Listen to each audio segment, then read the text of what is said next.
Still rolling. Welcome to the UCLA broadcast studio. Thank you. It's wonderful to be here. So you call this book a story about the world's greatest love-hate relationship, America and the world. Well, first, what brought you to this topic? This is a topic I've dealt with personally in my career, not only teaching here for over 10 years at UCLA, but also more than 35 years practicing international corporate law at Latham & Watkins. But it's also a subject that I think interests every American, and it interests a lot of people outside the United States. The subject is about how people form their ideas. Frankly, it's about how they form their ideas on any subject. It happens to be that I choose the subject of America for a few good reasons. But my approach to it builds on a career of negotiating deals, cross-border deals, where typically the person on the other side of the table, or perhaps my client, would be someone from somewhere else, somewhere outside the United States. And I'll tell you one thing about negotiating deals. It's helpful, of course, to know what it is you want, but frankly, anyone can know what it is he wants. The trick to doing it well is to know what the other side really wants. And that means you spend your time, hours of negotiations, trying to figure out what's in the mind of the party on the other side. That gives you an excellent background in trying to figure out what they think of America as well as some other things. Does everyone in the world, more or less, have an image of America in their mind? That's one of the reasons to pick America. Everyone in the world has some mental landscape on which images of America sit. You could ask people their images of Latvia, and they might have literally none. Or Ecuador, or Peru. They might, and they might not. But when it comes to America, there is hardly a soul in the world who doesn't have some ideas, and usually, in most cases, lots of images of America. And I guess that can cut both ways. What are some of the most common prevailing images of America? And let's start first with the favorable images. Well, sometimes it's not so clear what's favorable. One image of America is wealthy, and in some people's minds that's favorable, and in other people's minds it's not favorable. Powerful, dominant. You also could find those as being ambiguous. And I'm not concerned in this analysis or this book about whether something's pro or con. I'm trying to figure out what gives rise to people's images. So then we look at some of the other images. America has an image of democracy, personal freedom, at least for those within the country, individual opportunity, very, very strongly prevailing image held all around the world about America. And those go way back. The images of America are as contemporary as today's newspaper, but they'll root at times before the Republic. And then over the years they've accumulated and grown. They add to each other. They seldom disappear. So you find that there are thousands, maybe hundreds of thousands or millions of images of America. And these images can be positive in somebody's mind and negative in someone else's. You explore a very interesting paradox in our relations with the world, that being that America's greatest image problem may be with those who love us the most. Can you explain? Sure. Our image problem, and we worry about our image in the American public these days, our image problem, of course, involves people who all their lives and for permanent reasons will be adversaries of ours. But those people will always be there. There is a large percentage of people whose views of the United States can shift. And those views of the United States may be based on all sorts of positive images, so positive that we can't live up to them.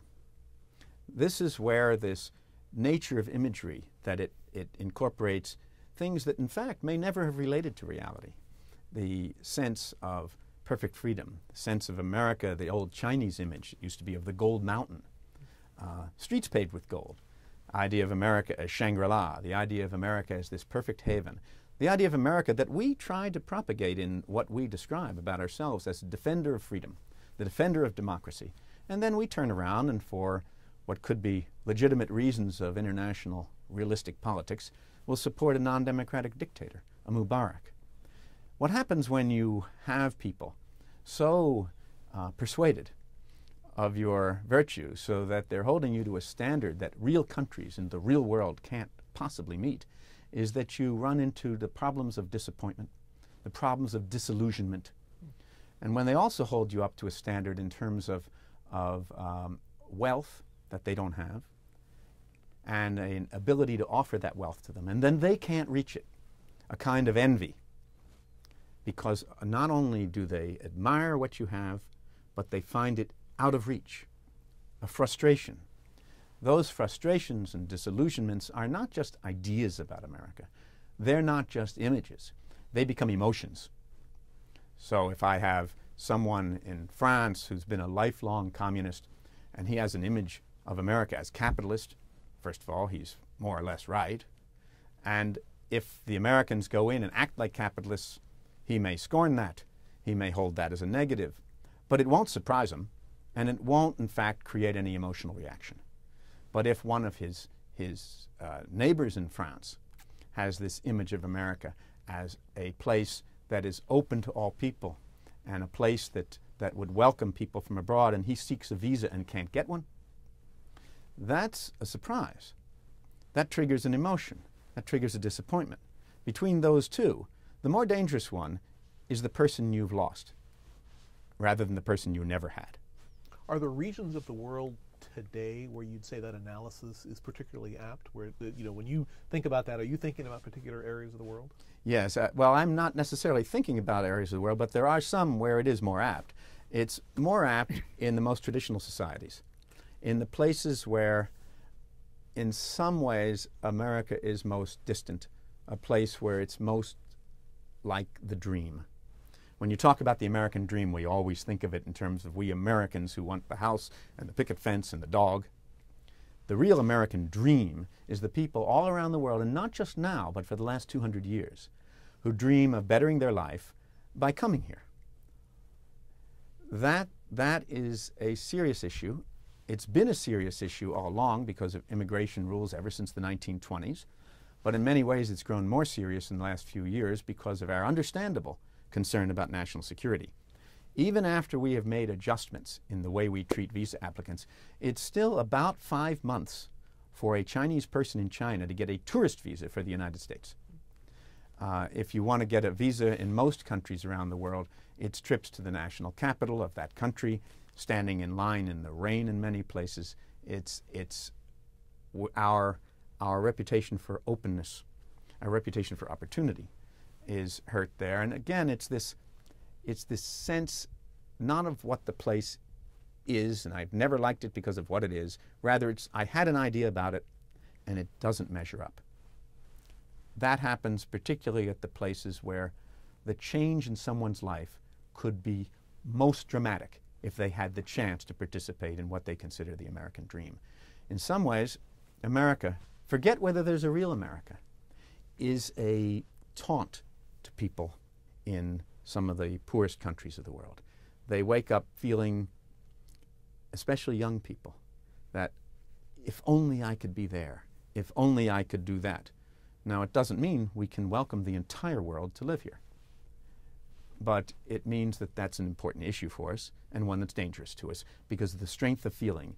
Even Muhammad Atta, the man who was the head of the group on September 11, he was not born as a Salafist, as they say, a fundamentalist Islamic person with terrorist tendencies. He went to Europe to study at a technical school to become an engineer.